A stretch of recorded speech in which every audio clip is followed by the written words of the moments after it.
बिस्मिल्लाहिर्रहमानिर्रहीम। Dear student, हमारा जो आज का लेक्चर है वो है ब्लड बैंक। तो इस पे एक ओवरव्यू हमने ली हुई थी और फिज़िकल लेक्चर में भी हमने इस पे काफ़ी बात की हुई थी, लेकिन अभी जो उसमें है हमारे कोर्स कंटेंट में है, तो उसमें सबसे पहला टॉपिक जो है वो है ब्लड बैंक का। और ब्लड बैंक को जानने के लिए ये ज़रूरी है कि हमें पता चल जाए कि जब ब्लड बैंक के अंदर हम अगर ब्लड लेते हैं तो वो हम किस मटेरियल के अंदर लेते हैं और क्या वजह होती है कि उसको हम, क्योंकि आपको पता होगा कि जब हम कंपोनेंट्स बनाते हैं, लेट्स सपोज ये होल ब्लड है और ये होल ब्लड जब हम आगे प्रोसेस करते हैं तो इस होल ब्लड से प्लेटलेट्स भी बनते हैं, इस होल ब्लड से प्लाज्मा भी बनता है, इसी से आगे जाके फिर क्रायोप्रेसिपिटेट और ये इस तरह की चीज़ें जो है वो बनती रहती है। तो ये तो नॉर्मल जो हमारा टेम्परेचर होता है 2 to 8 डिग्री सेंटीग्रेड, उस पर भी रखा जाता है, ये फिर -20 डिग्री सेंटीग्रेड पे रखा जाता है। और ये वाला जो है प्लेटलेट, ये वहाँ पे जो रूम टेम्परेचर होता है उस पर रखा जाता है। तो इट्स मीन कि इसकी जो मटेरियल है, इसका जो मटेरियल है वो हमारे पास बड़ा रिलायबल है और वो मटेरियल जो है वो हम टेम्परेचर यानी उसका अगर उतार चढ़ाव आ जाता है तो उस पे वो बड़ा एक्सेप्टेबल है। तो ये मटेरियल की इसके मटेरियल के बारे में थोड़ी सी बात भी करेंगे। और दूसरी बात जो हमारे पास बड़ी इम्पोर्टेंट है आज के लेक्चर में, तो फिर इसके अंदर जो ब्लड बैंक के अंदर जो है वो कौन सी चीज़ें रहती है, वो भी बात करेंगे हम। तो सबसे पहले आप लोगों को मैं ये बताना चाहता हूँ कि ब्लड बैंक जो है ये आपने देखा कि मैंने कहा कि इसको हम डिफरेंट टेम्परेचर पे रख सकते हैं और डिफरेंट जब हम लेट सपोज अगर हम किसी से डोनेशन ले लेते हैं, एक कैंप लगा हुआ होता है, तो फिर वहाँ से उसको हम ट्रांसपोर्ट करके लेके जा सकते हैं। ठीक है, एक जगह से दूसरी जगह भी हम ट्रांसपोर्ट करते हैं थ्रू सर्टेन फैक्टर्स। और इसमें फ्लेक्सिबिलिटी बड़ी है, ठीक है, क्योंकि इसको जब हम कंपोनेंट्स के लिए प्रोसेस करते हैं तो जो बकेट्स होते हैं मेगा फ्यूज के, उसमें इसको रखा जाता है, 2 बैग्स को जो है वो रखा जाता है। और फिर एक हाई स्पीड के ज़रिए जो कि हमारे पास रहती है, जैसे कि लेट सपोज 1500 RPM जो है वो अगर हम 12 मिनट्स के लिए -20 डिग्री सेंटीग्रेड पे पैक्सिल के लिए रखेंगे तो 1500 RPM हो गया। इसी तरह 2000 RPM हो गया FFP के लिए। तो इसको अगर हम इस स्पीड पे चलाएंगे तो फटने का खतरा भी नहीं होता। इट्स मीन कि बड़ी अच्छी मटेरियल रहती है इसके अंदर और फ्लेक्सिबिलिटी इसके अंदर बहुत ज़्यादा है। जो दूसरी बड़ी इंपॉर्टेंट चीज़ है वो ये है कि ये क्लोज्ड सिस्टम है, ठीक है। तो क्लोज सिस्टम और ओपन सिस्टम का जो फ़र्क है वो ये है, क्लोज सिस्टम नाम से ही आपको पता है कि क्लोज मीन के एक बंद सिस्टम, इट्स मीन के बाहर से कोई चीज़ जो है वो इसके अंदर इन्वेड ना हो सके या अंदर जा ना सके, इसको कहते हैं कि ये क्लोज सिस्टम है, ठीक है। अच्छा, अब जो ओपन सिस्टम है वो क्या मतलब है कि ओपन सिस्टम ये है कि अगर एक दफ़ा ये बैग खुल गया, इट्स मीन कि बाहर से कोई चीज़ अब इसके अंदर जो है वो आ सकती है, इट्स मीन कि ये ओपन सिस्टम है। So an open system in blood banking is an environment in which the sterility of a blood product cannot be guaranteed following manipulations। ठीक है, कि अगर एक दफ़ा ब्लड बैंक खुल गया, आपने लेट सपोज ब्लड बैंक को खोल के उससे किसी ट्यूब के अंदर ब्लड लिया, तो अब ये क्लोज नहीं है, अब ये ओपन है। और ओपन का हमारे पास कोई वारंटी नहीं होती, कोई गारंटी नहीं होती कि इसके अंदर कोई कंटेमिनेशन नहीं गई होगी। तो इसलिए ओपन सिस्टम जो है ये इंशाल्लाह जब हम ट्रांसफ्यूजन पढ़ेंगे तो उसमें आप लोगों को आइडिया हो जाएगा कि जब एक दफ़ा हम ब्लड खोल लेते हैं ब्लड बैंक, तो फिर उसको कितने देर के अंदर जो है वो ट्रांसफ्यूज करनी चाहिए, ये बड़ी एक इम्पॉर्टेंट चीज़ है। तो ओपन सिस्टम वो सिस्टम है कि एक दफ़ा हम इसको खोल ले ब्लड को, या किसी भी तरीके के साथ जो है वो लेट सपोज ट्रांसफ्यूज होना शुरू हो गया एक पेशेंट को और फिर बीच में हमने उसको बंद कर दिया।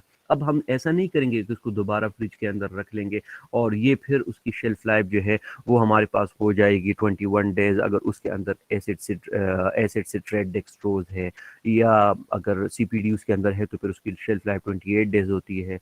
और अगर CPDA1 है यानी कि सिट्रेट फॉस्फेट डेक्सट्रोज एडेनिन, तो फिर उसकी शेल्फ लाइफ 35 डेज होती है। तो ऐसा नहीं है, फिर वो क्लोज सिस्टम के अंदर जो है उसका डेफिनेशन जो है वो नहीं आएगी।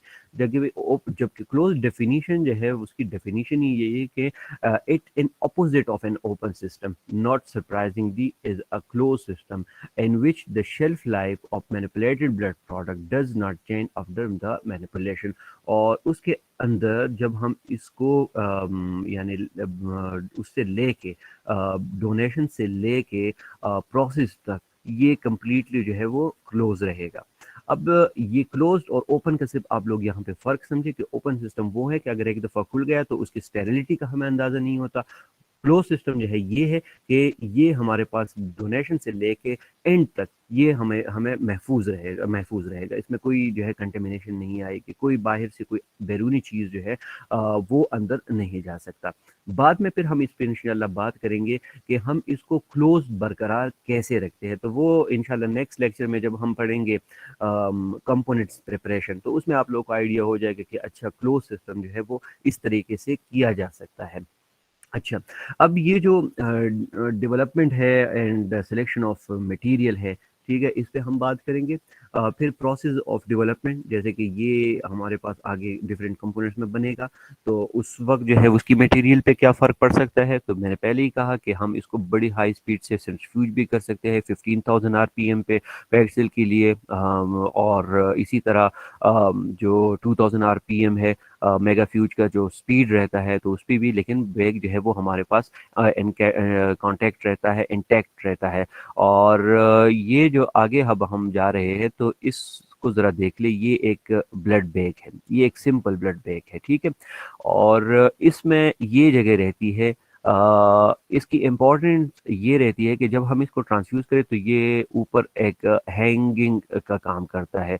तो opening for hanging during blood donation and transfusion, पहली बात ये हो गई, ठीक है। जब बंदा डोनेट करता है तो ये ऊपर नहीं होना चाहिए, ये तो एक कॉमन सेंस की बात है। ये कहाँ पे रखा होगा, ये नीचे रखा होगा, ताकि ब्लड फ्लो जो है वो डोनर से नीचे की तरफ तेज आ जाए। और वहाँ पे हमारे पास एक मशीन रहता है, जो वेट मशीन रहता है, उसमें से जब इसका 450 ml कंप्लीट हो जाता है तो वो एक अलार्म जो है वो देना शुरू कर देता है कि अब इसका वेट जो है वो इतना हो चुका है, ठीक है।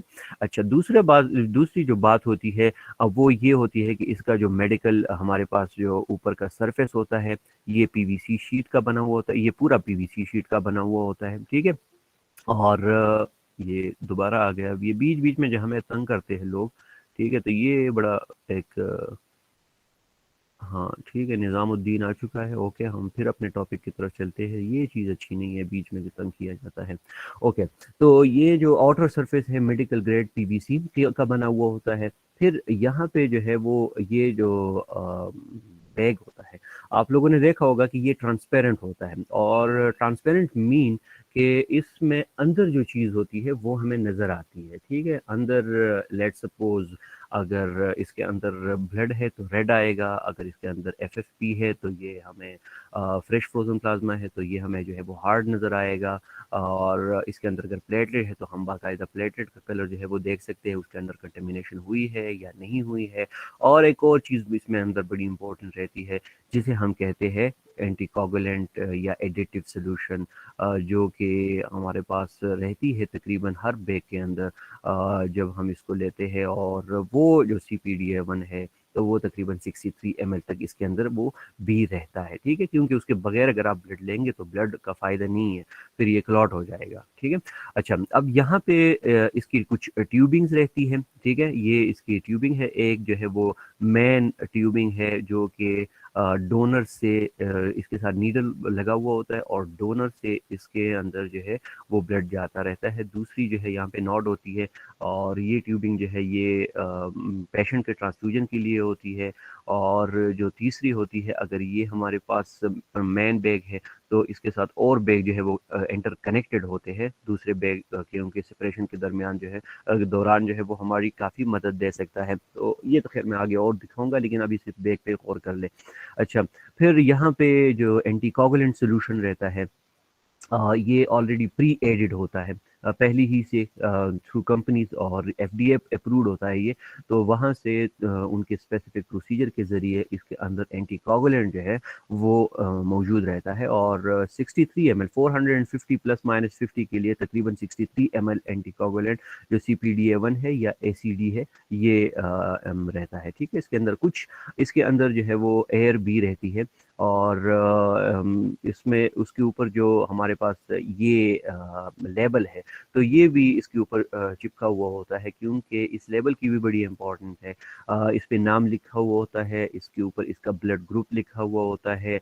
यहाँ पे इसकी जो अगर हम लेट सपोज इसके ट्रांसमिटेड इन्फेक्शन की टेस्ट की कर ले, जैसे कि सिफिलिस हो गया और हेपेटाइटिस B, C, HIV ये हो गए, तो वो भी यहाँ पे लिखे हुए होते हैं। उसको हम फिर मार्क कर देते हैं कि ये नेगेटिव है। या अगर कोई इस तरह का केस आया हुआ है कि जिसके अंदर पॉजिटिव है, तो फिर वो ब्लड जो है वो हम वहाँ पे जो रूटीन की ब्लड बैंक होती है उसके हम अंदर नहीं रखते, बल्कि वो इन्फेक्टेड ब्लड होता है। ठीक है, वो हम किसी को चढ़ा नहीं सकते। तो ये स्टिकर के ऊपर ये भी लगा हुआ होता है। अच्छा, अब पहले जो अब भी चल रही है हॉस्पिटल के कुछ हॉस्पिटल में, कुछ ब्लड बैंक में अब भी ऐसा ही है कि उसके ऊपर हम एक स्टिकर लगा लेते हैं, या इसके ऊपर जो परमानेंट मार्कर होता है उसी से लिख लेते हैं कि ये फला ग्रुप का है। और ये इसकी सारी ग्रुपिंग हो चुकी है। बाहर इसके जो इन्फेक्शन डिजीज के टेस्ट है, जितने हेपेटाइटिस B, C और HIV और ट्रेपोनीमिया या इसका मलेरिया का वगैरह का कुछ देखना, तो ये सारा जो है कुछ इस पे मेंशन होता है। फिर उसके बाद जब ये जाता है ब्लड बैंक के अंदर थ्रू प्रोसेस, तो फिर हमारे पास अब स्टिकर्स भी आ रहे हैं, बाकायदा स्टिकर इसके ऊपर हम लगा लेते हैं।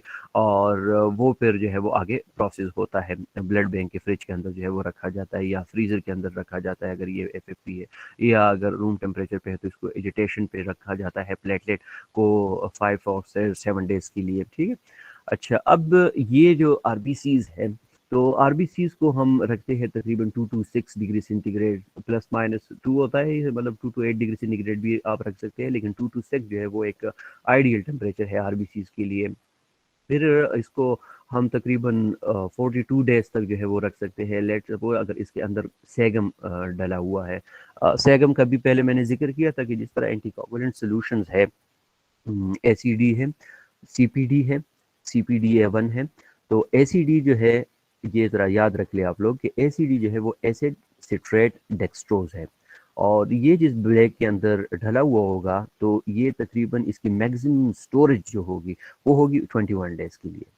उसके बाद जो CPD है, तो sodium citrate acid sodium phosphate और डेक्सट्रोज होता है ये बेसिकली।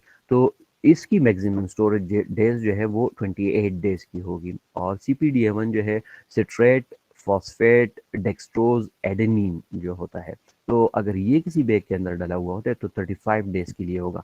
अब जो कमर्शियली जितने बैग हमारे पास आ रहे हैं आजकल, तो उन सब में तकरीबन CPDA1 ही होता है। 63 ml का ऑलरेडी जो है उसके अंदर मौजूद रहता है। और एक और चीज़ रहती है सेगम।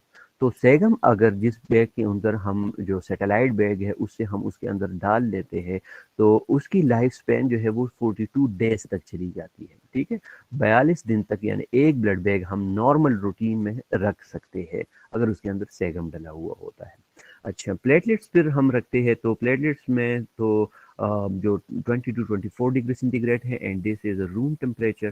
तो रूम टेम्परेचर पे 20 to 24 डिग्री सेंटीग्रेड को रखा जाता है। लेकिन याद रहे कि ये जो 20 to 24 डिग्री सेंटीग्रेड है ये आइडियल रूम टेम्परेचर है। ओके, ऐसा नहीं है कि अब लेट सपोज कोई ठंडी जगह पे रह रहा है और वहाँ पे उस लेबोरेटरी का या उस ब्लड बैंक का जो टेम्परेचर है अब वो 10 डिग्री सेंटीग्रेड चल रहा है, लेकिन है रूम।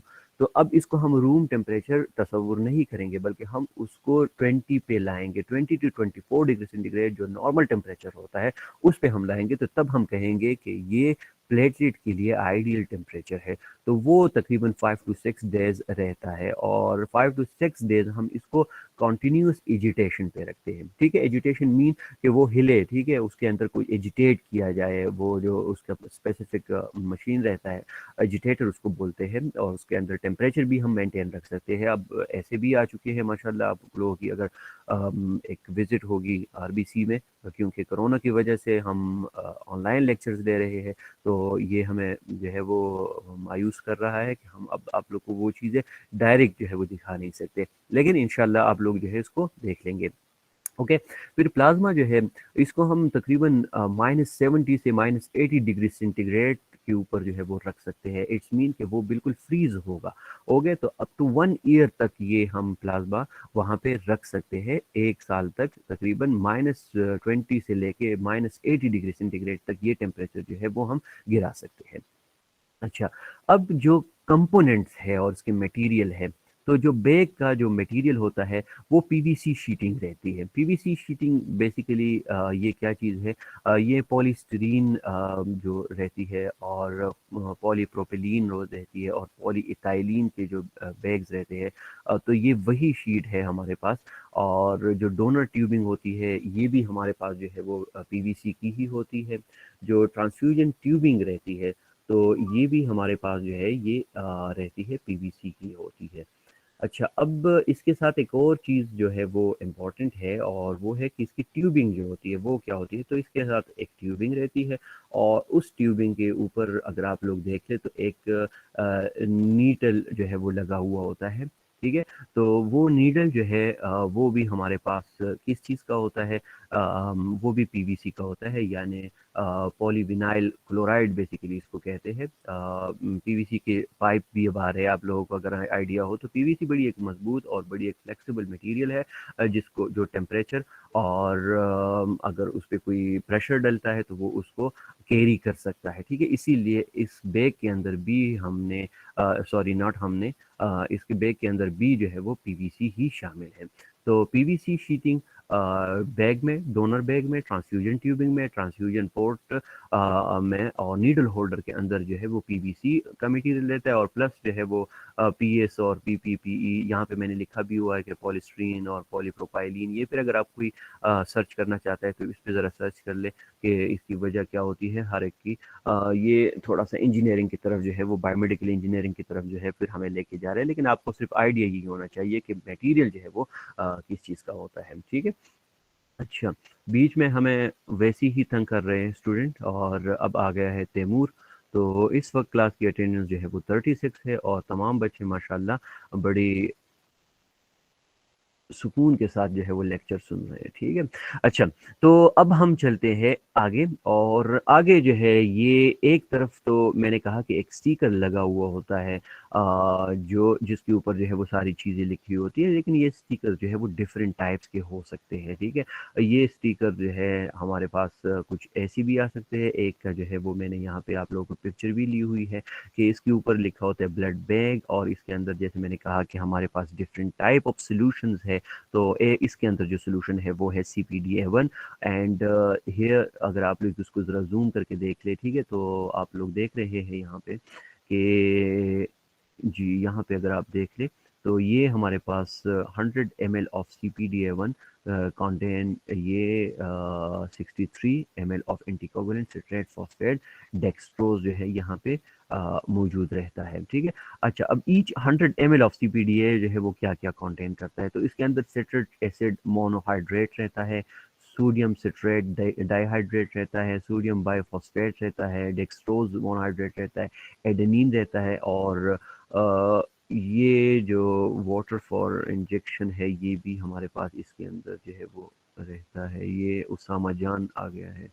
ठीक है, तो ये चीज़ें जो है वो हमारे पास रहती हैं। अच्छा, अब जो अभी इस लेक्चर के दौरान आप लोगों को सिर्फ ये याद रखना है कि बैग के अंदर कौन कौन से एंटीकोगुलेंट या सॉल्यूशंस हो सकते हैं। इंशाल्लाह जो हमारा लेक्चर होगा उस पे ऊपर एंटीकोगुलेंट के ऊपर, तो उसके अंदर हम बताएंगे कि इसका जो एग्जैक्ट वजह क्या होती है कि हम इसके अंदर क्यों डालते हैं। ठीक है, तो थोड़ा सा यहाँ पे भी आप लोग याद रख लें कि जो सिट्रेट फॉस्फेट डेक्सट्रोज्ड सॉल्यूशन रहता है, ये एंटीकोगुलेंट प्रिजर्वेटिव होता है बेसिकली स्टोरेज ऑफ ब्लड के लिए। ठीक है, और बेसिकली ये मेंटेन करता है रेड ब्लड सेल को लाइफ जो है इसकी 35 डेज तक बढ़ाता है, क्योंकि हम एक जिंदा इंसान से ब्लड लेके जो है उसको उसी हालत के अंदर जो है वो रखते हैं। क्योंकि एक नॉर्मल जो इंसान होता है उसके अंदर तो ब्लड जो है, जो बैग सेल्स होते हैं वो तकरीबन 120 डेज के लिए जो है वो सरवाइव करते हैं, लेकिन यहाँ पे हम उन्हीं ब्लड को ले रहे हैं जिसमें से 120 दिन का भी रेड ब्लड सेल है, उसमें से 80 दिन का भी ब्लड सेल है। उसको अब हम मेंटेन रखते हैं, उसको खुराक देते हैं और उसको 35 डेज के लिए वाइबल रखते हैं। तो इसके लिए जो है वो फिर different material use different components use होते हैं, जिसमें से कुछ सोडियम है, कुछ सिट्रेट है, कुछ बाइफॉस्फेट है, कुछ डेक्सट्रोज है। तो इसकी वाइबिलिटी बढ़ाने के लिए हम ये उसके अंदर रख सकते हैं। इसी के साथ जो प्लेटलेट की वाइबिलिटी है वो भी बढ़ जाती है, और जो पोस्ट ट्रांसफ्यूजन वाइबिलिटी है तो वो भी हमारे पास ये मेंटेन रखता है, क्योंकि अब ग्लूकोज और एटीपी का लेवल भी हमें बरकरार रखना होता है। तो ये बड़ी इंपॉर्टेंट जो है CPDA1, इसीलिए हम ये सोल्यूशन ऑफ चॉइस जो है वो रखते हैं। अच्छा, अब यहाँ पे कुछ कॉशन लिखे हुए हैं। तो पहला जो है वो ये है कि do not use unless the anticoagulant is clear. पहले मैंने कहा था कि हमारे पास जो ये बैग होता है ये ट्रांसपेरेंट होता है। ट्रांसपेरेंट मीन कि हमें अंदर नजर आ रहा है इसके अंदर कुछ है, ठीक है। तो इसके अंदर जो है वो बेसिकली होता क्या है, एंटीकोगुलेंट होता है। अब पहली बात जो है वो ये है कि जब हम इसको देखते हैं, जब हम, क्योंकि इसका पहला काम तब शुरू होता है जब कोई डोनेट करने आएगा। जब कोई डोनेट करने आएगा तो पहली की बात ये है कि हम इसको निकाल लेते हैं इसके जो पाउच है उससे। उसके बाद उसमें देख लेते हैं कि कोई लीक वीक तो नहीं है, ओके। क्योंकि अगर लीक है यहाँ पे तो इट्स मीन कि ये अब हमारे पास एक्सेप्टेबल नहीं है, किसी भी हालत में एक्सेप्टेबल नहीं है। दोबारा मैं कह रहा हूँ कि अगर इसको किसी ने गलती से भी यूज़ किया, लेट सपोज आखिरी ब्लड बैग आप लोगों का बाकी था बैंक के अंदर, और रात की आधी देर थी, ठीक है, और आप कहे कि नहीं बस ठीक है यार, इसके ऊपर जो है कुछ स्टिकर लगा लेते हैं या पट्टी लगा लेते हैं, तो ये एक्सेप्टेबल बिल्कुल भी नहीं है। आपको ब्लड बैंक तलाश करना चाहिए, नहीं तो आपकी बैंक की गलती है, ब्लड बैंक की गलती है कि आपके पास बैकअप के अंदर ब्लड क्यों नहीं है, लेकिन आपने ओपन सिस्टम में ब्लड जो है वो नहीं देना। क्योंकि अब लेट सपोज इसके अंदर अगर लीक हुआ था तो पहली बात तो ये है कि इसके अंदर जो इसका प्रॉपर जो एंटीकोगुलेंट था वो कम हो चुका होगा। दूसरी बात यह है कि अब इतनी दिन तक ये ओपन सिस्टम के अंदर रहा है, तो हो सकता है, बल्कि चांसेस बहुत ज़्यादा है कि इसके अंदर जो है वो कुछ कंटेमिनेशन हो चुकी होगी, ठीक है। तो ये बड़ी खतरनाक एक बात है कि जब आप बैग देखेंगे तो आपने लाजिम देखना है कि कोई लीक ना हो। इसके अंदर जो एंटी कोगुलेंट है वो नॉर्मल ही हो, ठीक है, उसके अंदर कोई प्रेसिपिटेशन तो नहीं आई, उसके अंदर कोई इस तरह के आपको लग रहा हो कि कोई यानी कि एंटी कोगुलेंट जो है वो थोड़ा सा मिक्स हुआ है और उसका कलर जो है वो डिफरेंट हुआ है। तो ये भी आप लोगों ने देखना है। अगर इस तरह की कोई सिचुएशन आई है तो फिर आप देख ले कि क्या क्या ब्लड बैंक सारे जो है वो ऐसे ही आ रहे हैं या नहीं, कोई एक ब्लड बैंक जो है वो ऐसे आया हुआ है। तो ये भी आप लोगों ने देखना है। स्टोरेज जो, अच्छा ये साहिबान जो है वो आ रहे हैं और बीच में इसी तरह हमें तंग कर रहे हैं, तो अब क्या किया जा सकता है, क्योंकि ये लेक्चर में हम इनको छोड़ देते हैं। एक तो ये 9:30 पे आए हैं, यानी 30 मिनट लेट आए हैं क्लास के अंदर। तो मैं रिक्वेस्ट करता हूँ बच्चों, आप लोग अपने टाइम पे आया करें, क्योंकि बीच में हमारा जो वो कंटिन्यूएशन है उस पर भी फ़र्क पड़ जाता है। अच्छा, अब दूसरी चीज़ जो है वो क्या है कि storage blood between 2 to 6 degree centigrade. तो 6 डिग्री सेंटीग्रेड तक हम इसको रखते हैं अगर हो ये होल ब्लड है या पैक्ड सेल है। क्रॉस मैच बिफोर ट्रांसफ्यूजन, बड़ी इंपॉर्टेंट बात है कि ये जो ब्लड बैग है तो रेड ब्लड सेल्स के लिए यानी पैक्ड सेल के लिए अगर हम एक ब्लड को किसी दूसरे शख्स को चढ़ा रहे हैं यानी ट्रांसफ्यूज करा रहे हैं, तो ऐसा नहीं है कि ये भी ए ग्रुप है वो भी ए ग्रुप है, बस ठीक है यार ब्लड ले लो, नर्स को दे दो, चढ़ाने की बात खत्म। नहीं, आपने क्रॉस मैच करने से पहले कभी भी ब्लड को आपने इशू नहीं करना, ये बात आप याद रख लें। जब ब्लड आपका कंफर्म हो जाएगा कि ये फना ग्रुप का है, फिर आपके बाद उसके जो क्रॉस मैच है वो भी कंफर्म हो जाएगी, तो इट्स मीन कि अब ये जो है वाइबल है और अब मैं ट्रांसफ्यूजन के लिए इसको दे सकता हूँ। वरना इसके आगे आगे अगर बहुत सारे कंसिक्वेंसेस इससे क्या आ सकते हैं। अगर आपने ब्लड ग्रुप दिया है, सेम ब्लड ग्रुप दिया है इवन, लेकिन अगर वो इनकम्पेटेबल है तो इट्स मीन कि अब पेशेंट को रिएक्शंस होंगे, और रिएक्शन जो है वो फिर डिफरेंट टाइप ऑफ रिएक्शन है, फिर कुछ फेब्राइल रिएक्शन है, कुछ जो है वो बड़े लीथल जो रिएक्शंस है वो है। तो वो तो खैर हम इंशाल्लाह, मैं दोबारा कह रहा हूँ कि अपने आने वाले टॉपिक्स में इंशाल्लाह हम उसको पढ़ेंगे कि कितने टाइप्स के जो है वो रिएक्शन होते हैं। अच्छा, mix blood through immediate before use. अच्छा, ब्लड जब हम रखते हैं बैग के अंदर, और बैग को फिर उठा के हम फ्रिज के अंदर रखते हैं, तो वहां पे जब हम रख लेते हैं तो कुछ देर के बाद या एक दिन के बाद, 2 दिन के बाद, अगर होल ब्लड की बात मैं कर रहा हूँ, अगर वहां पे देख ले तो प्लाज्मा ऊपर चढ़ा हुआ होता है और पेट से जो है वो नीचे आराम से जो है बैठे हुए होते हैं मासूमों की तरह। तो वहां पे आप लोगों को जब बैग देखना है तो उसको आपने अच्छी तरह मिक्स करना है, ताकि जो एंटीकोगुलेंट वहां पे मौजूद था या जो एडिटिव सोल्यूशन मौजूद था वो अच्छी तरह मिक्स हो जाए पूरे ब्लड के साथ, और ऑलरेडी प्लाज्मा से भी उसको नरिशिंग मिल रही है, तो वो पूरा ब्लड बैग जो है वो वाइबिलिटी उसकी अच्छी अच्छी रही या बरकरार रहे।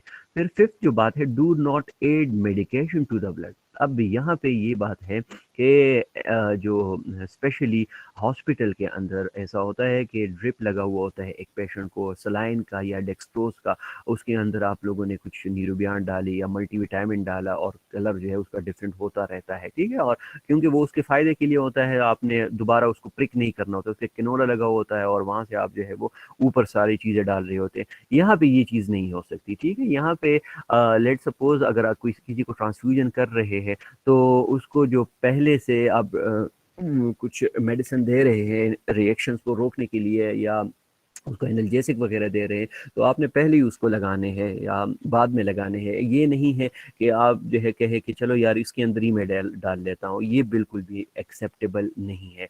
एक तो ये है कि ब्लड की वायबिलिटी जो है वो खराब हो जाएगी, रेड ब्लड सेल पे उस मेडिसिन का फर्क बहुत ज़्यादा पड़ सकता है, ठीक है। और तीसरी बात यह है कि उसके अंदर रिएक्शन के चांसेस हो सकते हैं। चौथी बात यह है कि अगर लेट सपोज आपने उसके अंदर डाल भी दिया, तो अब मैंने पहले भी कहा था कि एक दफ़ा अगर ब्लड बैग खुल गया, इट्स मीन कि ये ओपन सिस्टम के अंदर आ गया, और अब ये एक्सेप्टेबल जो है वो नहीं है, ठीक है। Transfusion set must have a filter, और ट्रांसफ्यूजन सेट के साथ जो है अब फिल्टर्स आ रहे हैं, ये अब बड़ी अच्छी बात है। तो कि पहले तो फिल्टर्स नहीं थे, लेकिन अब जितने हमारे पास बैग आ रहे हैं तो उसमें डिफरेंट टाइप्स ऑफ फिल्टर जो है वो मौजूद रहते हैं, ऑलरेडी ट्रांसफ्यूजन सेट के साथ ही रहते हैं। तो बेसिकली वो जो ट्रांसफ्यूजन सेट्स होते हैं वो लीको डिप्लीटेड रहते हैं, फिल्टर्स उसके अंदर जो है वो लगे हुए होते हैं। तो ये इस बैग को ज़रा अगर आप लोग देख लें, तो यहाँ पे जो ये रहेगा ट्यूबिंग, तो यहाँ पे हमारे पास एक फ़िल्टर लगा हुआ होता है, जो कि मैंने अपनी वीडियो के अंदर आप लोगों को दिखाया भी हुआ है। तो काइंडली आपने वो वीडियो भी देखनी है, अगर किसी ने अभी तक देखी नहीं है तो काइंडली देख ले, पोर्टल के ऊपर मैंने अपलोड की हुई है। अच्छा, फिर उसके बाद एक लॉट नंबर रहता है। लॉट नंबर बड़ा एक इम्पॉर्टेंट चीज़ रहती है। ये लॉट नंबर जो है इस बैग के ऊपर भी होता है, स्मॉल डिजिट्स के अंदर होता है, और कुछ इसके अंदर इसके साथ अल्फ़ाबेट रहते हैं। और ये लॉट नंबर फिर यहाँ पे जो हमारे पास इसकी ट्यूबिंग रहती है, तो ट्यूबिंग पे भी कुछ फासले के ऊपर, एक ट्यूबिंग के ऊपर वही लॉट नंबर, दूसरा लॉट नंबर, तीसरा lot number, 4 lot number, 5 lot number, इस तरह रखे हुए होते हैं। उसका फायदा क्या होता है कि क्योंकि जब ब्लड बैंक रहता है तो जाहिरी बात है कि वहाँ पे आप लोग ट्रांसफ्यूजन ही करा रहे हो, किसी को ब्लड देख रहे हो, किसी को इशू कर रहे हो, कहीं पे ग्रुप हो रहा है, कहीं पे क्रॉस मैच हो रहा है, एक साथ 3-4 बैग भी आ सकते हैं, एक ही ग्रुप के आ सकते हैं। अब यहाँ पे ऐसा होता है कि जब हम इसको सीलर की से जब ब्लड यहाँ से हम निकाल लेते हैं, तो यहाँ से सीलर से इसको छोटे छोटे लॉट्स बना लेते हैं, ठीक है। अब जो हमारे पास जो एलिकोर्स होते हैं, तो उसको हम लॉट नंबर के दरमियान में रखते हैं, ताकि अगर कल ये ब्लड बैग में किसी को इशू करूंगा तो इसका ब्लड ग्रुप जब मैं करूंगा रीचेक के लिए, तो उसी से मैं निकाल लूं, और वही जो है वो मेरा लॉट नंबर उसका जो पाइप का है या जो ट्यूब का है वो लॉट नंबर इसके साथ मैच हो रहा हो। ऐसा ना हो कि मैं लॉट नंबर इसका निकाल रहा हूँ और फिर 2-3 लॉट जो वायल है वो मैंने देखे हुए हैं, और एक बैग का जो है वो लॉट नंबर डिफरेंट है और दूसरे का डिफरेंट है। तो लॉट नंबर का फ़ायदा ये होता है कि सारी जो आपकी ग्रुपिंग होती है या जो आपका सारा प्रोसेस है वो एक ही लॉट नंबर के साथ जो है वो रहता है, ठीक है। अच्छा, अच्छा, अब इसके बाद हमारे पास एक और बड़ी इम्पोर्टेंट चीज़ है, वो ये है कि ब्लड ग्रुप इसके ऊपर लिखा जाता है कि इस बैग का ब्लड ग्रुप जो है वो क्या था। तो अगर ए है या बी है या ओ है या ए बी है तो वो हमने यहाँ पे लिखना होता है। उसके साथ आर एच टाइप या नेगेटिव है या पॉजिटिव है तो वो यहाँ पे लिखा जाता है। किस डेट को कलेक्ट किया हुआ था, बड़ा इंपॉर्टेंट है ये, क्योंकि आपका जो टाइम है वो स्टार्ट होता है आपके कलेक्शन के टाइम से। तो अगर फॉर एग्जांपल 1 दिसंबर को किसी ने ब्लड जो है वो डोनेट किया हुआ है, इट्स मीन कि सीपीडीए रखा हुआ होता है, तो अब इसका जो 35 डेज का हिसाब लगा ले तो 4 जनवरी तक जो है वो इसकी एक्सपायरी होगी। ठीक है, तो इसीलिए इंपॉर्टेंट रहता है। ऐसा ना हो कि ब्लड बैग आपने 25 नवंबर को कलेक्ट किया था, आपने फिर प्रोसेस कर दिया और फिर आराम से आपने इसको लिख दिया कि 6 दिसंबर, तो ये फिर गलत हो जाएगा। जिस दिन आप कलेक्ट कर ले उसी दिन आपको इसकी कलेक्शन डेट जो है वो लिख दे। डू नॉट इन्फ्यूज आफ्टर, ठीक है, इसको जो है वो इसके बाद हमने इन्फ्यूज नहीं कराना, बल्कि प्रोसेस करके, पूरी प्रोसेस करके उसके ऊपर लिखे, उसके ऊपर ग्रुप लिखे, उसके ऊपर पैक्ड सेल है या होल ब्लड है, क्या चीज़ है, तो वो लिख के उसके बाद हमने इसको ट्रांसफ्यूज कराना है। ठीक है। अच्छा, और इसके साथ जो है वो सेरोलॉजी एंड नॉन रिएक्टिव जो ट्रीटमेंट जो रिएक्शंस होते हैं वो हमने लिखने होते हैं कि उसमें से एक हम कहते करते हैं मलेरियल टेस्ट करते हैं। ठीक है, साथ में हम वीडीआरएल कर लेते हैं, आरपीआर कर लेते हैं। ठीक है, साथ में हम हेपेटाइटिस बी कर लेते हैं, हेपेटाइटिस सी कर लेते हैं, एचआईवी जो है वो कर लेते हैं।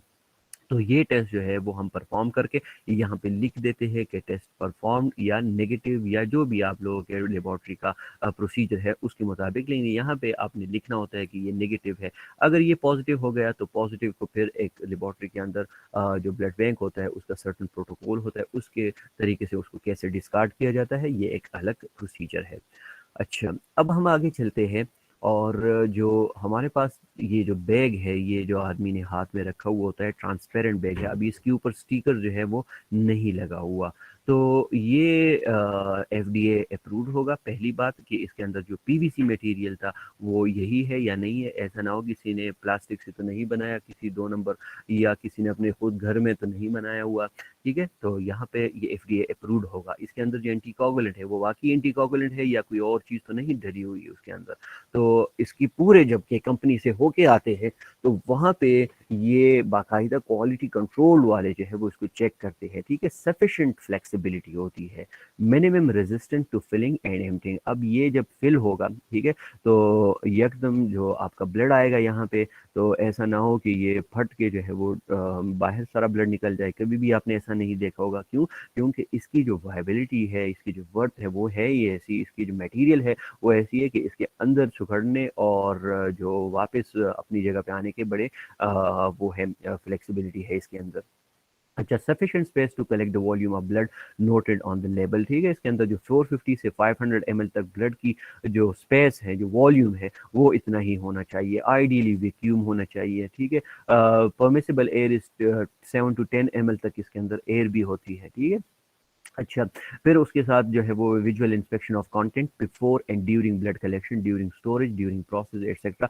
और ये अब जब यहाँ से प्रोसेस स्टार्ट हो जाएगी तो ये पूरा एक लंबा प्रोसेस है ब्लड प्रोडक्ट प्रिपरेशन बनाना। ठीक है, और उसके टेबल वर्क से लेके उसके फ्रिज तक जाने तक या फ्रीजर तक जाने तक जो है पूरा प्रोसेस है। और ये पूरा पूरा प्रोसेस आपको नेकेड आई से नजर आना चाहिए। क्योंकि लेट सपोज अगर होल ब्लड है, पैक्ड सेल है, और उसका कलर जो है वो ब्राउन की जगह जो है अब बिल्कुल रेडिश हेमोलाइज हो गया है, तो इट्स मीन के अंदर कुछ चक्कर चल रहा है, ब्लड जो है वो ठीक नहीं है, ब्लड हेमोलाइसिस हो रही है इसके अंदर। ठीक है, तो अब ब्लड जो है वो डोनेट नहीं होगा, बल्कि इसका आप देखेंगे कि ब्लड के अंदर प्रॉब्लम क्या हुई है। फिर वो आपने अपने मैनेजर को या सुपरवाइजर को है उसको बताना है कि ये ब्लड बैग जो है वो रिलायबल नहीं है। Withstand centrifugal force up to 5000 gram for least 10 minutes. ठीक है, अब जब हम सेंट्रीफ्यूगेशन करते हैं, उसको मेगाफ्यूज के अंदर डाल लेते हैं, तो 5000 ग्राम जो है बड़ी बड़ी एक हाई स्पीड रहती है। तो ऐसा ना हो कि ब्लड सेंट्रीफ्यूगेशन फोर्स की वजह से जो फट जाए उसके अंदर ही, मेगाफ्यूज के अंदर ही, तो वो भी ये अपना मेंटेन रखता है।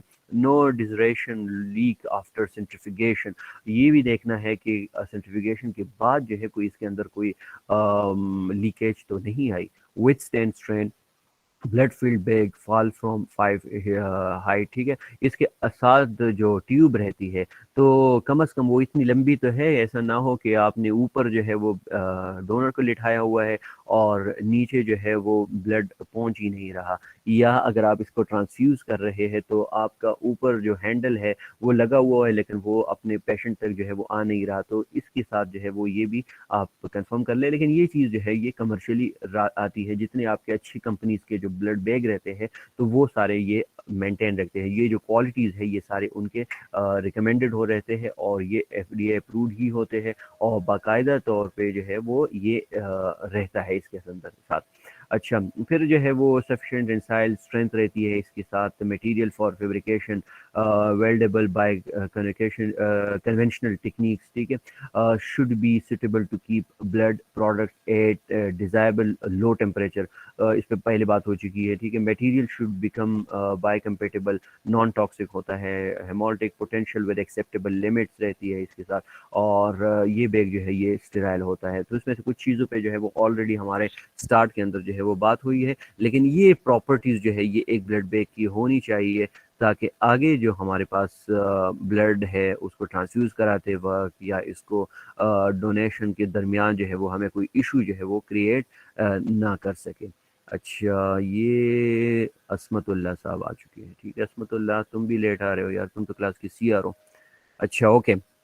सो नेक्स्ट, अब हमारे पास जो है वो bags one sterile not touch by human hand till the time of use, इस पे भी बात हो चुकी है कि open system and close system का क्या चक्कर था। तो एक दफा ब्लड अंदर चला गया, इट्स मीन के अंदर चला गया और अब जो है इसके निकलने की सूरत जो है वो किसी भी हाल नहीं है।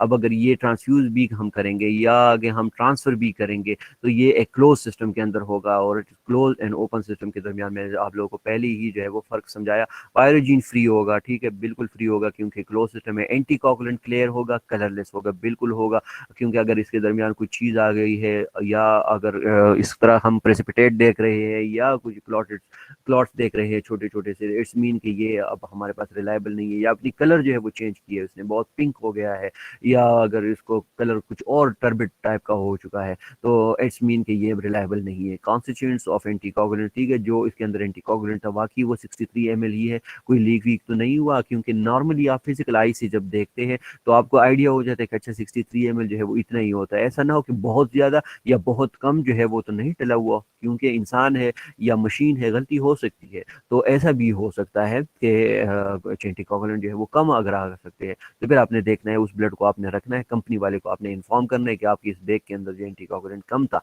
अच्छा, container label must state volume and nature of anticoagulant and approximate quantity of blood to be collected, और इसके दरमियान इसके दौरान जो है जब हम ब्लड लेंगे तो 450 500 तक ही इसकी रिलायबिलिटी है या नहीं है। 70% of red blood cell should be recovered after 24 hour after transfusion, ठीक है। Twist open and tamper evident transfusion port, इसके साथ शेल्फ लाइफ ऑफ बैग जो है वो मिनिमम 3 ईयर्स की रहती है। Pre donation sampling pouch risk of bacterial contamination जो है वो इसके अंदर मिनिमाइज रहते हैं। तो ये कुछ प्रॉपर्टीज थी जो कि हमारे पास ब्लड बैग की थी। और भी अगर किसी को प्रॉपर्टीज का है इल्म, ठीक है, तो वो बिल्कुल अगर पेपर में ये आ सकता है तो अब वो लिख सकता है, लेकिन ये प्रॉपर्टीज कम से कम आपको पता होना चाहिए जो कि इम्पोर्टेंट है। और आपको ये भी पता होना चाहिए कि हमारे पास जो ब्लड बैग है वो किस मटेरियल का बना हुआ होता है, और ये जो प्रॉपर्टीज है ये हमें इसकी वायबिलिटी शो करती है, क्योंकि अगर यही चीज़ें एक ब्लड बैग के अंदर है तो फिर हमारे पास जो है वो रिलायबल रहता है।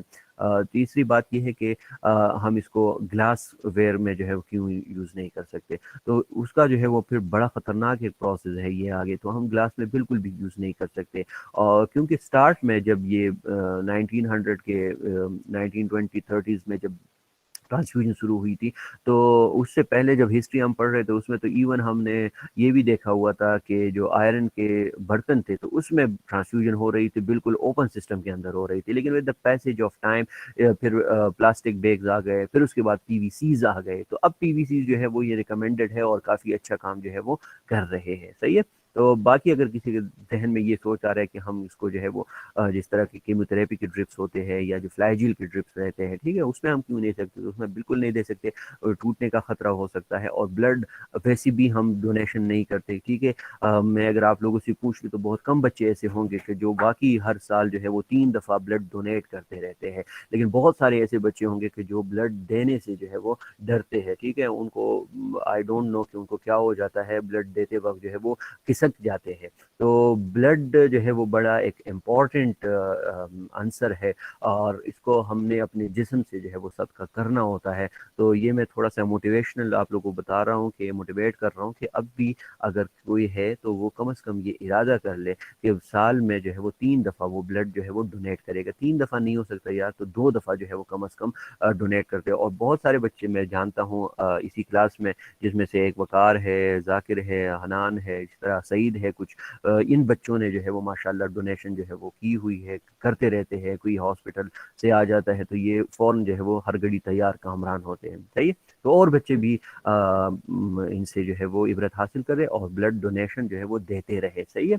अच्छा, अब आगे चलते हैं हम, और आगे जाके ये अब ब्लड बैंक की ट्यूबिंग है। एक तो इसका मटेरियल हमने पाउच और स्टिकर हमने पढ़ा, अब यहाँ पे इसकी ट्यूबिंग होती है। तो ट्रांसपेरेंट ट्यूबिंग भी इसकी होनी चाहिए, फ्लेक्सिबल होनी चाहिए, कोई लीक नहीं होनी चाहिए, allow good flow of blood जो है वो होना चाहिए इसका। इसके साथ जो है इसके ऊपर लॉट नंबर जो है वो होनी चाहिए, बड़ा इंपॉर्टेंट है, जो कि मैंने आप लोगों को बताया, ठीक है। अब ये जो है तो ये इंटीग्रेटेड ब्लड सैंपल पोर्ट होता है, ओके। साथ में यहाँ पे आप लोग देख रहे हैं कि नीडल जो है वो क्वालिटी का होना चाहिए। तकरीबन हम 16 गैज का नीडल यूज़ करते हैं, स्टेनलेस स्टील मटेरियल उसके अंदर यूज़ होता है, और ये शार्प रहता है, पेनलेस जो है होना चाहिए इसको, और मैन्युफैक्चर डायरेक्ट जो है वो अंदर जा सके वेन के अंदर, ठीक है। नॉन स्टिक ट्यूबिंग रहती है ये। ऐसा ना हो कि, क्योंकि इसके अंदर ऑलरेडी जो है आप लोगों को पता है कि इसके अंदर थोड़ी बहुत जो है वो एयर रहती है, स्टेराइल एयर रहती है। तो ऐसा ना हो कि यहाँ पे आप जो है वो ब्लड कलेक्ट करना शुरू कर दे और ये उस उर्दू में क्या कहते हैं, चिपक जाए एक दूसरे के साथ ट्यूबिंग, और आप तो जोर लगा रहे हो और ब्लड जो है वो बाहर निकल ही नहीं रहा या अंदर आ ही नहीं रहा। तो एयर की ज़रूरत इसलिए यहाँ पे होती है, बड़ी इंपॉर्टेंट है ये। जो बैग का जो स्टिकर है वो क्लियर होना चाहिए, लेबल जो है उसकी क्लियर क्लियर होने चाहिए। Quality of bag material already इस पे डिस्कशन हो गई है। और यहाँ पे जो है आप लोगों को कुछ ये जो स्नैप टिप्स होंगे ये नज़र आएंगे, ठीक है, क्योंकि यहाँ पे अगर आपके पास ट्रांसफरेबल मटेरियल है, वो है क्या कहते हैं उसको, ब्लड बैग्स है जिसको हम कहते हैं सेटेलाइट बैग या सेकेंडरी बैग। तो यहाँ पे वो एक नॉट रहता है, ठीक है, उसको हम क्लैंप कर देते हैं, और उसको जब तोड़ लेते हैं तो तभी हम इसको ट्रांसफर कर सकते हैं दूसरी तरफ, सही। जी। अच्छा, तो ये जो है वो आपकी ट्यूबिंग भी बड़ी इंपॉर्टेंट है, और ट्यूबिंग में जो है वो आपका सिरिंज, सिरिंज का गेज, और बाकी ट्यूबिंग अगर ट्रांसफरेबल बैग की तरफ जो है वो लेके जा रहे हैं हमें। ये आप लोग देख रहे हैं कि ये एक नीडल है, बड़ा शार्प सा नीडल होता है, तकरीबन 16 गेज का जो है वो यूजुअली मौजूद रहता है। और यहाँ पे फिर आगे अगर हम चले जाते हैं तो टाइप्स ऑफ ब्लड बैग्स जो है वो कितने हैं, तो हमारे पास डिफरेंट टाइप्स के ब्लड बैग जो है वो आते रहते हैं। और डिपेंड करता है आपके काम पे कि आपको जो है वो होल ब्लड चाहिए होता है। लेट सपोज अगर कोई कोई जो है वो हार्ट हॉस्पिटल है, ठीक है, उसके लिए, तो वहाँ पे अब आपको पैक सेल की ज़रूरत तो नहीं पड़ेगी ना, वहाँ पे आपको फ्रेश होल ब्लड की ज़रूरत पड़ेगी। और फ्रेश होल ब्लड की जब आपको ज़रूरत पड़ेगी तो उसके लिए आपको चाहिए कि होल ब्लड चाहिए, उसमें प्लाज्मा भी होगा, तो आपको सिंगल ब्लड बैग चाहिए। वहाँ पे आपको जो है क्वाड्रुपल, डबल या ट्रिपल ब्लड बैग की बिल्कुल भी ज़रूरत नहीं है, ठीक है। इसी तरह किसी की अगर सर्जरी हो रही है, मेजर सर्जरी हो रही है, तो वहां पे भी आपको फिर डॉक्टर जो है वो कहता है कि होल ब्लड चाहिए इसके लिए। तो फिर डिपेंड करता है कि आप फजूल में जो है वो डबल ट्रिपल ये वाले बैग इस्तेमाल नहीं करने। हाँ, अगर कोई रिलायबल ब्लड बैंक है जो वाकई यही काम कर रहा है और जो इस काम को समझता है, तो फिर उसके पास जो है वो डबल ट्रिपल या इवन जो क्वाड्रुपल बैग होते हैं, क्वाड बैग जिसे हम कहते हैं, तो वो उसकी ज़रूरत रहती है। क्योंकि जो चंद हमारे पास जो प्रोडक्ट्स बनते हैं उनमें से जो मेन प्रोडक्ट है, ठीक है, एक तो होल ब्लड हो गया, यानी होल ब्लड वो ब्लड है जो आपके वेन से निकला और उस बैग के अंदर आया, और फिर उसके बाद उसके अंदर कोई भी चीज़ अंदर दाखिल नहीं हुई, ना उससे कोई बाहर चीज़ जो है वो निकाली गई। ठीक है। और वो होल ब्लड बैग जो है वो ट्रांसफ्यूजन से पहले उसकी एक दफ़ा क्रॉस मैच होगी, ब्लड ग्रुपिंग होगी, और फिर जो है वो पेशेंट को ट्रांसफ्यूज होगा, तो ये होल ब्लड ट्रांसफ्यूजन हो गई। लेकिन लेट्स सपोज अगर मेरे पास दो ब्लड बैग है, ठीक है, तो अब ये होल ब्लड बैग है, और यहाँ पे ये जो है ये एक इसको हम सैटेलाइट बैग कहते हैं। तो इसमें दो टाइप के ऑप्शंस आते हैं। एक ये होता है कि एक ये बैग जो होता है ये वाला, ये खाली रहता है, ठीक है, और ये जो है इसके तो हमने मेन प्राइमरी बैग था ये, तो इसके अंदर आपका 450 प्लस जितना आपका ब्लड आ चुका है वो है, और प्लस साथ में जो है वो 63 ml का एंटीकोगुलेंट मौजूद था इसके अंदर, तो ये अब होल ब्लड बन गया। ठीक है। अब यहाँ पे जो ये नोड है इसको हम तोड़ लेंगे, और इसके अंदर जो है वो कभी कभार सेगम रहता है। इसके अंदर सेगम जो है वो हम यहाँ से इसके अंदर डाल लेंगे, अभी ओपन ही नहीं हुआ, ठीक है, ये क्लोज्ड है। तो इसके अंदर जब डाल लेंगे तो ये जो ब्लड बैग इसकी जो लाइफ थी ये अब कितनी हो गई, ये अब इंक्रीज हो गई है। ठीक है। अब यहाँ से जब मैंने इसको सेंट्रीफ्यूज कर लिया, दोबारा मैंने इसको मेगाफ्यूज में रख के सेंट्रीफ्यूज कर लिया, तो मेरे पास पैक से नीचे आ गए, और जो ऊपर था हमारे पास वो था आपका प्लाज्मा। तो वो आपकी रिप्लेटेड प्लाज्मा, तो आप यहाँ पे इसको कलेक्ट कर ले, तो ये आपका प्लेटलेट हो गया, और ये आपका जो है वो सेगम एडेड होल ब्लड हो गया। एक ऑप्शन ये है। दूसरा ऑप्शन ये है कि इसमें सिर्फ एंटीकोगुलेंट मौजूद था 63 ml का, और ये खाली था, तो आपने इसको सेंट्रीफ्यूज कर लिया, ऊपर जो था हमारे पास वो आपका प्लेटलेट रिच प्लाज्मा आ गया, तो आप इसको यहाँ पे इसको एक्सट्रैक्टर के जरिए जो है वो ट्रांसफर कर सकते हैं। तो आपके दो बैग बन गए, एक पैग सेल हो गया और दूसरा आपका जो है वो प्लेटलेट रिच प्लाज्मा हो गया। ठीक है।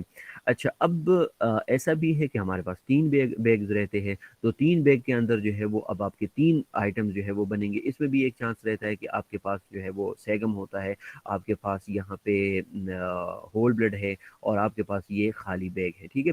अब होता क्या है कि लेट सपोज इसको होल ब्लड मैंने मेगाफ्यूज जो है वो कर लिया, सेंट्रीफ्यूज हो गया ये, यहाँ से अब मैंने ट्रांसफर कर दिया आपका प्लाज्मा इधर, ठीक है, जो कि प्लेटलेट रिच प्लाज्मा था।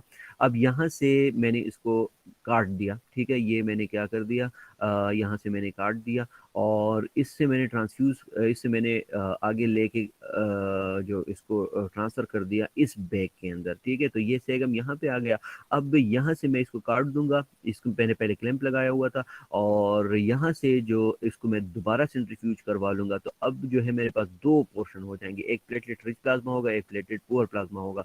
तो जो प्लेटलेट वाला है एरिया है तो यही रह जाएगा, और बाकी जो इसके अंदर एल्ब्यूमिन, ग्लोबुलिन, प्रोटीन वगैरह जो हमारे पास विटामिन थे, जो विटामिन के फैक्टर स्पेशली, ठीक है, एंटी हीमोफिलिक फैक्टर या वगैरह जो भी चीज़ें इसमें अंदर आ चुकी है, ठीक है, तो वो not anti haemophilic, haemophilic factors, ठीक है, तो वो यहाँ पे हमारे पास जो है वो इसमें हम ट्रांसफ्यूज करा लेंगे, तो आपका पैक्सिल बन गया, आपका प्लेटलेट बन गया, और आपके जो है यहाँ पे अब हम इसको जब फ्रीजर के अंदर रख लेंगे -20 to 80 डिग्री सेंटीग्रेड, तो ये आपकी FFP जो है वो बन जाएंगे, फ्रेश फ्रोजन प्लाज्मा जो है वो आपके बन जाएंगे। अच्छा, अब मैं ज़रा सेगम की बात कर रहा हूँ, तो सेगम जैसे पहले मैंने कहा कि 63 ml जो है वो बैग के अंदर होता है, लेकिन अगर किसी के पास सेगम है, ठीक है, तो 48 ml जो है वो उसमें से एंटीकोगुलेंट होगा, CPD, और 78 ml तक फिर हम उसमें सेगम जो है वो डाल सकते हैं। ये 350 ml की मैं बात कर रहा हूँ। और इसी तरह अगर 63 ml है तो उसमें फिर 100 ml जो है वो हम सेगम डाल लेते हैं। तो ये 450 वाली हो गई आपकी बैग।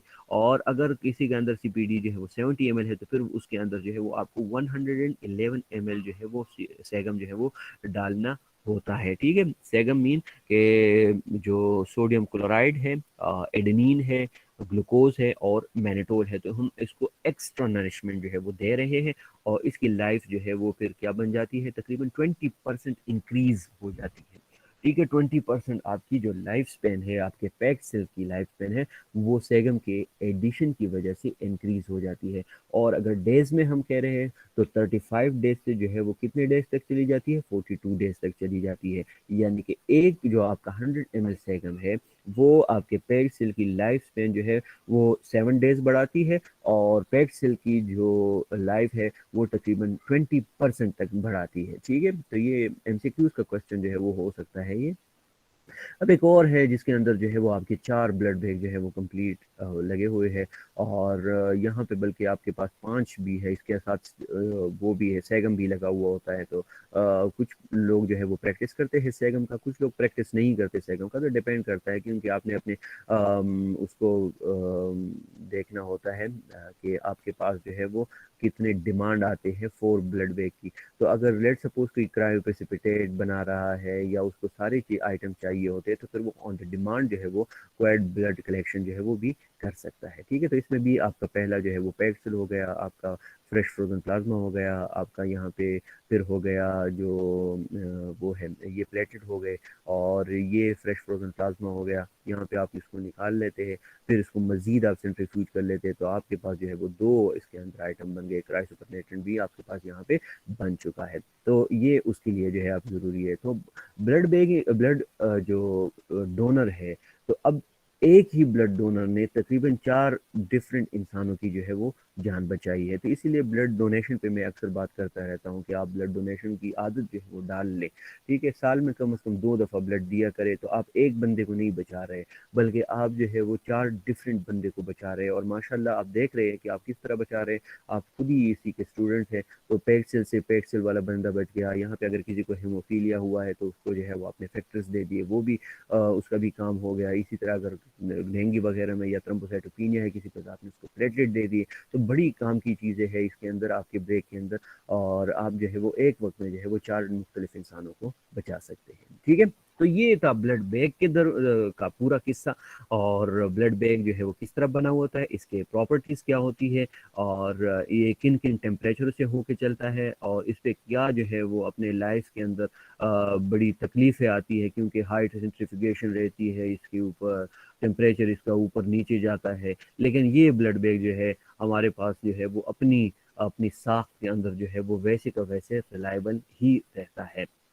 तो अब एक तो बैरूनी कुव्वत थी कि ब्लड बैग के बाहर जो है वो टेम्परेचर कैसा था, बाहर क्या हो रहा था, और बैग किस तरह होनी चाहिए, नीडल किस तरह होना चाहिए, लॉट नंबर क्या होना चाहिए, इसके केमिकल टेस्ट होने चाहिए, ब्लड जो कलेक्ट करते वक्त हमें 12.5 या 13 से जो है वो HB ऊपर होनी चाहिए। ये सारी चीज़ें तो अपनी एक जगह पे। लेकिन अब जब हम इसको स्टोर करते हैं, तकरीबन ये हमारे साथ 42 दिन तक या 35 दिन तक रहते हैं एक फ्रिज के अंदर, तो उस वक्त रेड ब्लड सेल में क्या क्या फ़र्क आ सकता है। ठीक है, कुछ स्टूडेंट ने इस पे बात भी की थी कि सर हम अपना प्रोजेक्ट जो है वो ये ले रहे हैं। तो इसको कहते हैं बेसिकली स्टोरेज लीजन्स, इसको कहते हैं स्टोरेज लीजन, मीन के इफेक्ट ऑफ सर्टन केमिकल्स और red blood cells in the whole in the stored blood. ठीक है, कि उसके होल ब्लड या स्टोर्ड ब्लड में जो चेंजेस आ चुकी है, तो वो बेसिकली क्या है, तो वो उसको हमने 2 में डिवाइड किया हुआ है। एक को हम कहते हैं फिजिकल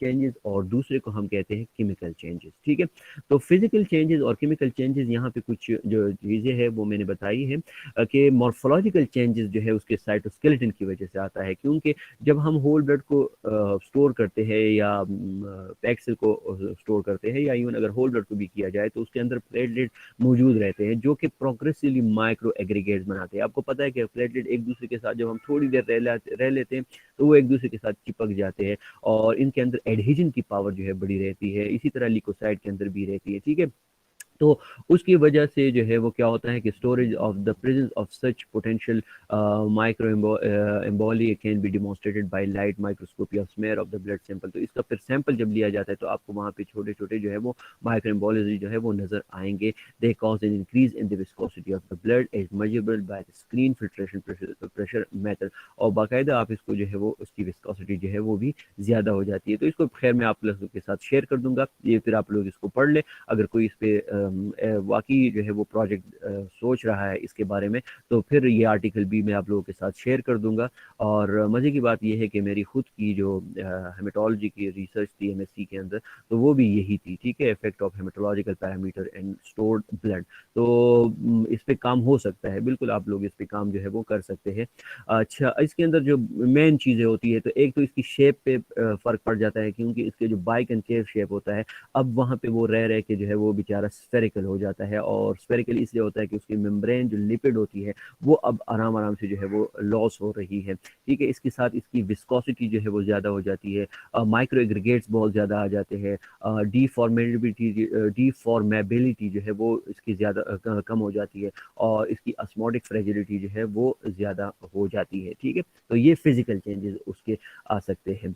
अच्छा, अब जो केमिकली इसके अंदर जो चेंजेस आएंगी, ठीक है, तो उसमें से पहली चीज़ जो है वो ये है कि उसका कैल्शियम लेवल जो है वो क्या हो जाएगा उस बैग का, वो कम होता है। और वो क्यों कम होता है? क्योंकि इस बैग के अंदर जो है वो सिट्रेट था, और सिट्रेट जो था वो उस कैल्शियम को जो है वो क्या कर रहा है, हटा रहा है। ठीक है।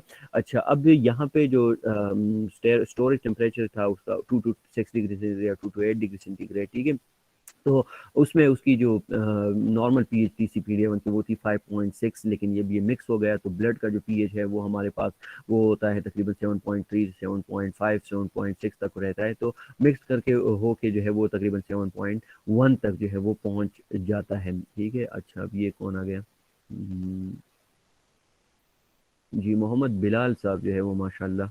अच्छा, बीच में ये चला गया था शायद। ओके। सो जी, तो when mixed with blood pH become 7.1, on storage pH decrease, activity increase. ठीक है, नॉर्मल कंसंट्रेशन जो है वो सोडियम पोटाशियम की वो जो है वो चेंज हो जाती है, स्टोरेज प्लाज्मा जो है वो इंक्रीज हो जाता है, प्लाज्मा सोडियम जो है वो डिक्रीज हो जाता है, एंड आरबीसी जो सोडियम है वो क्या हो जाता है, वो इंक्रीज हो जाता है। Stored bank blood totally free of ionic calcium, इस पे बात हो गई। ठीक है, यहाँ पे मैंने दिया भी है, तो ये भी आप लोग जो है वो साथ में पढ़ ले, इसको जब मैं शेयर कर लूँगा आप लोगों के पोर्टल पे। इंक्रीज प्लाज्मा HB लेवल जो है वो प्लाज्मा का जो है वो इंक्रीज हो जाता है, और वायबिलिटी ऑफ आरबीसी जो है वो क्या हो जाती है, दिन ब दिन डिक्रीज होती जाती है।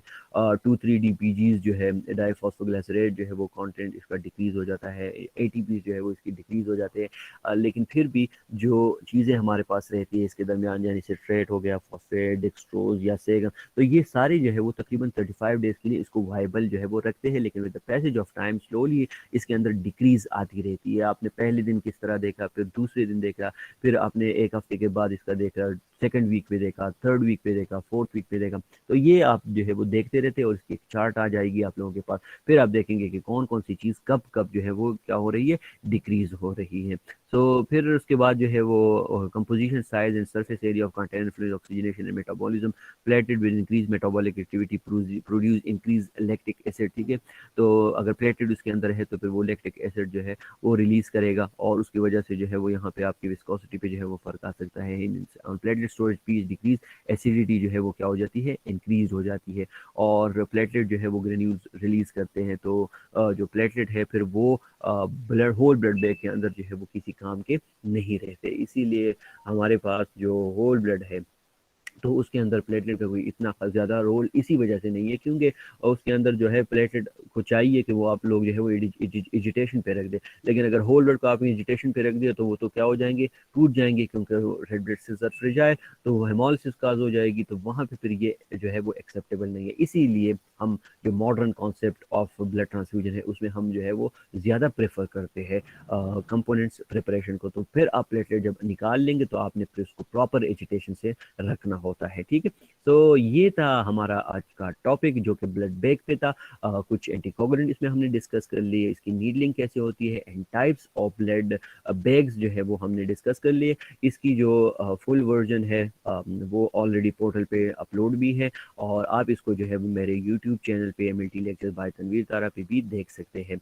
तो आई होप के लेक्चर आपको पसंद आया होगा। इंशाल्लाह नेक्स्ट जो लेक्चर होगा वो हमारा होगा फिर ब्लड कंपोनेंट्स प्रिपरेशन के ऊपर, और कुछ जो है वो एंटीकोगुलेंट जो है उनका क्या क्या काम होता है ब्लड बैग के अंदर, तो वो डिस्कस करेंगे।